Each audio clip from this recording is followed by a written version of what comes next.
రామలక్ష్మిని చేసుకోబోయే ఆ శౌర్య మంచివాడు కాదు అని జానకి చెప్పడంతో ఎవరో చెప్తే నేనెందుకు నమ్మాలి అని రఘురామ్ అంటాడు. లేదు, నిజంగానే ఆ శౌర్య మంచివాడు కాదు, నీచుడు, వేరొక అమ్మాయిని తెచ్చి ఇంట్లోనే పెట్టుకున్నాడు అని జానకి చెప్తూ ఉంటుంది. ఏంట్రా రఘు ఇదంతా అని బామ్మ అంటుంది. అమ్మా నువ్వేమీ కంగారు పడకమ్మా అని రఘురామ్ అంటూ ఉంటాడు.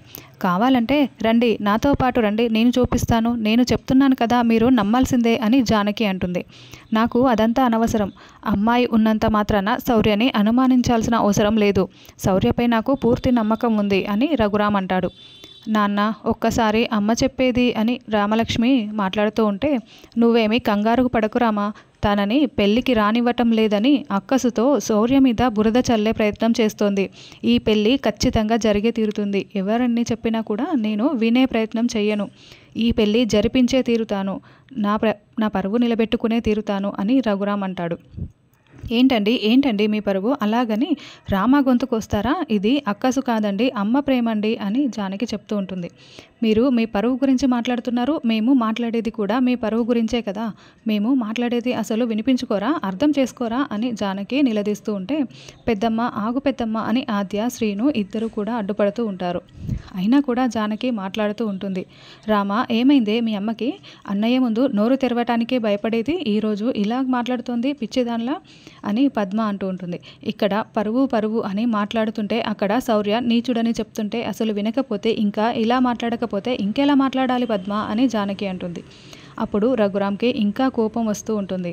వెంటనే రామలక్ష్మి భుజంపై చెయ్యి వేసి, ఎవరు అవునన్నా కాదన్నా రేపటి ముహూర్తానికి ఖచ్చితంగా రామ శౌర్యల పెళ్ళి జరిగే తీరుతుంది.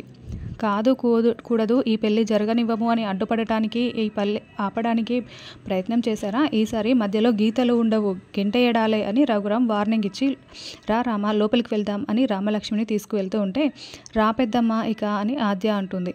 ఏమండి అని జానకి చెప్పడానికి ప్రయత్నిస్తున్నా కూడా వాళ్ళందరూ కూడా ఇంట్లోకి వెళ్ళిపోతూ ఉంటారు. తర్వాత శౌర్య రామలక్ష్మి దగ్గరికి వచ్చి, రామ ఒక్కసారి నేను చెప్పేది వినురామా అని బతిలాడుతూ ఉంటే, ఇంకేమీ నాకు చెప్పొద్దు, మీరు చెప్పేది వినటానికి నేను రాలేదు, నేను చెప్పాల్సిన విషయం చెప్పటానికే ఇక్కడికి వచ్చాను. ఇప్పటి వరకు మీరు ఎలాంటి వారో నాకు మాత్రమే తెలుసు, ఇప్పుడు మా అమ్మకు కూడా తెలిసిపోయింది.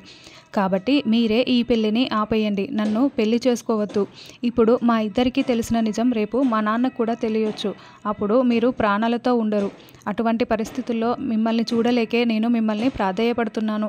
మీరే ఈ పెళ్ళిని మానుకోండి, నన్ను అసలు పెళ్లి చేసుకోవద్దు అని రామలక్ష్మి చెప్తుంటే, చూడు రామ, నీకు తెలిసిన, మీ అమ్మకు తెలిసిన, రేపు మీ నాన్నకు తెలిసిన అవన్నీ అబద్ధాలే, నిజాలు కాదు రామ, అవి కేవలం నిందలు మాత్రమే. నేను ఎంత చెప్తున్నా మీరు ఎందుకు అర్థం చేసుకోవటం లేదు అని శౌర్య బ్రతిమలాడుతూ ఉంటే, చూడండి సార్, మీరు మీ మీద ఉన్న కాస్త గౌరవాన్ని కూడా మీరు తగ్గించుకోకండి, మీకు దండం పెడతాను, ఈ పెళ్ళి మానుకోండి అని రామలక్ష్మి ఏడుస్తూ లోపలికి వెళ్తుంది. ఛా అని శౌర్య చాలా బాధపడుతూ ఉంటాడు. తర్వాత జానకి, సీనయ్య, ఆద్య, ఆయన నన్ను ఇంట్లో నుంచి గెంటేసినా సరే రేపు మాత్రం మనం ఈ పెళ్ళి జరగనివ్వటం లేదు, మనం ముగ్గురం కలిసి ఈ పెళ్ళిని ఆపేస్తున్నాం, సరేనా?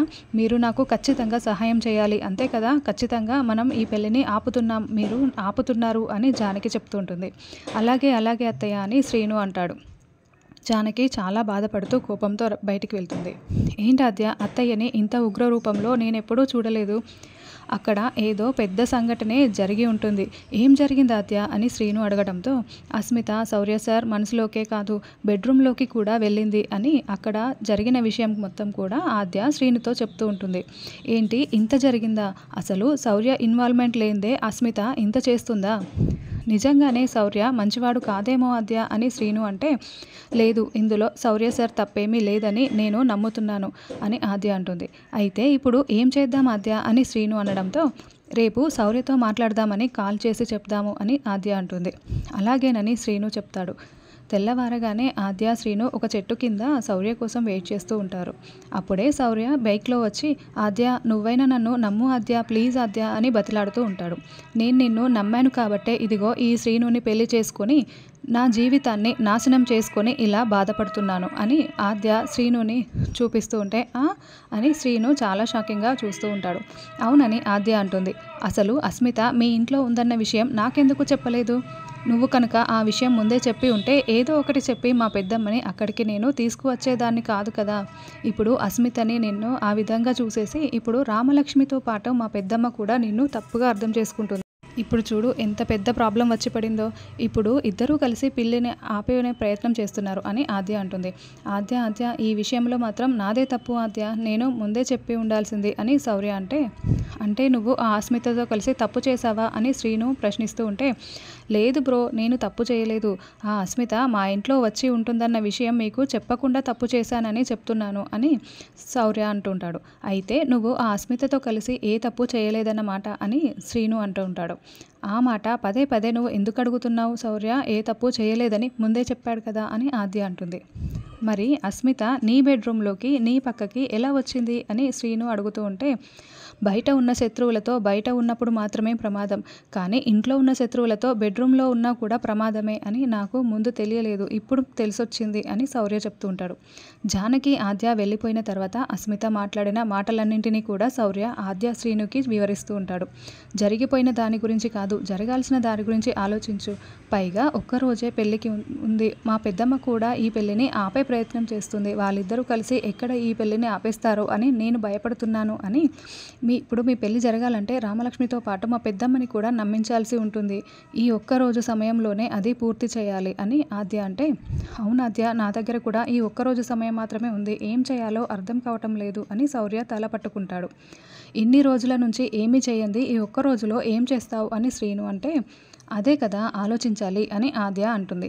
అప్పుడే శౌర్య, నా దగ్గర ఒక ప్లాన్ ఉంది ఆద్య, కాకపోతే దీంట్లో ఏమాత్రం పొరపాటు జరిగినా నా ప్రాణాలే పోతాయి అని శౌర్య చెప్పడంతో, ముందు ఆ ప్లాన్ ఏంటో చెప్పమని ఆద్య శ్రీను అడుగుతూ ఉంటారు. శౌర్య ఏదో ప్లాన్ వివరిస్తాడు. సూపర్ శౌర్య, ప్రాణాలకు తెగించి నువ్వు ఈ ప్లాన్ని అమలు చేసేసి నీ పెళ్లి జరిగేలా చూడు, ఏదైతేనే మేము కూడా నీకు తోడుగా ఉంటాము, ఆల్ ద బెస్ట్ అని శ్రీను చెప్తాడు. అయితే నీ ప్రేమను మాత్రం నువ్వు తప్పకుండా గెలిపించుకోవాలి అని శ్రీను మళ్ళీ చెప్తూ ఉంటాడు. ముందు నువ్వు మా ఇంటికి వెళ్ళి ప్లాన్ని అమలు చేయి శౌర్య, మేము నీ వెనకాలే వస్తాము అని ఆద్య అంటుంది. అలాగేనని శౌర్య బయలుదేరి వెళ్తాడు. ఆద్య, శౌర్య ప్లాన్ సక్సెస్ అయితే రామలక్ష్మి శౌర్య పెళ్లి చేసుకొని చాలా సంతోషంగా ఉంటారు కదా అని శ్రీను అంటే, అవును అని ఆద్య అంటుంది. మరి తర్వాత మనం కూడా సంతోషంగా ఉంటామా ఆద్య అని శ్రీను అనడంతో, లేదు, అది ఎప్పటికీ జరగదు, ఎందుకంటే నువ్వు నా మెడలో బలవంతంగా తాళి కట్టావు, ఆ బాధ నాకు జీవితాంతం ఉంటుంది అని ఆద్య చెప్తూ ఉంటుంది. శ్రీను బాధపడుతూ ఉంటాడు. తర్వాత వెంకట్రావు గుమ్మానికి లెక్కలేసి మరీ తోరణాలు కడుతూ ఉంటే అప్పుడే పద్మ అక్కడికి వచ్చి ఏం చేస్తున్నారని అడుగుతూ ఉంటుంది. తోరణాలు ఎలా కట్టాను అని వెంకట్రావు అడుగుతూ ఉంటాడు. అదేంటి, సగం గుమ్మానికే తోరణాలు కట్టారు అని పద్మ అడగడంతో, సగం గుమ్మం మాత్రమే కదా బావది, ఇంకో సగం గుమ్మం చెల్లైది కదా, అందుకే లెక్కలేసి మరి సగం గుమ్మానికే కట్టాను అని వెంకట్రావు అంటాడు. ఏడ్చినట్లుంది నువ్వు చేసింది, అసలు ఈ గుమ్మం అంతా కూడా వాళ్ళకి ఈ భాగమే లేదు, వాళ్ళది ఆ గుమ్మం, మనది ఈ గుమ్మం, కాబట్టి మొత్తం కట్టండి అని పద్మ తిట్టేసి వెళ్తుంది. తర్వాత శౌర్య ఇంటికి రావడంతో, వీడిని కొట్టేస్తాను అని జానకి గీత దాటి వెళ్తూ ఉంటే ఆద్య శ్రీను బలవంతంగా జానకిని అడ్డుకుంటారు. రా శౌర్య, అమ్మ రామ మంచినీళ్ళు తీసుకురా అని రఘురాం చెప్తూ ఉంటే, అవసరం లేదు మామయ్య అని శౌర్య చెప్తాడు. అసలు వీడికి మంచినీళ్ళు కాదు, రామ ఇచ్చిందే కారం పొడి కాఫీ, అదే కరెక్ట్ అని జానకి అంటుంది.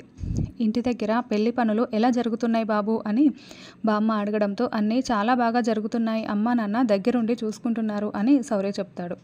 అత్తయ్య, నిన్న రాత్రి నేను నెత్తి నోరు కొట్టుకొని అంతలా చెప్తే మీరేంటి ఇప్పుడు ఇలా మాట్లాడుతున్నారు, పెళ్లి పనుల గురించి వాకప్ చేస్తున్నారేంటి అత్తయ్య, నా మాటలు అసలు పట్టించుకోరా అని జానకి అరుస్తూ ఉంటుంది.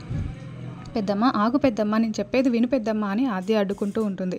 ఆ గీత అవసరం నుంచి వచ్చే కూతలన్నింటినీ నువ్వు పట్టించుకోని అవసరం లేదు బాబు అని రఘురాం శౌర్య భుజంపై చెయ్యి వేసి చెప్తూ, నువ్వు చెప్పు బాబు, ఏంటి ఇలా వచ్చారు అని రఘురాం అడగడంతో, అంటే పెళ్ళి కాదు మామయ్య, షాపింగ్కి చేయడానికి వెళ్తున్నాము, రామలక్ష్మిని కూడా తీసుకువెళ్దామని వచ్చాను అని శౌర్య చెప్తూ ఉంటాడు. అవునా అని రఘురాం అంటుంటే, ఏంటి ఇంతకు తెగించి మాట్లాడుతున్నావు నువ్వు అని జానకి అరుస్తూ ఉంటే శౌర్య టెన్షన్ పడుతూ ఉంటాడు.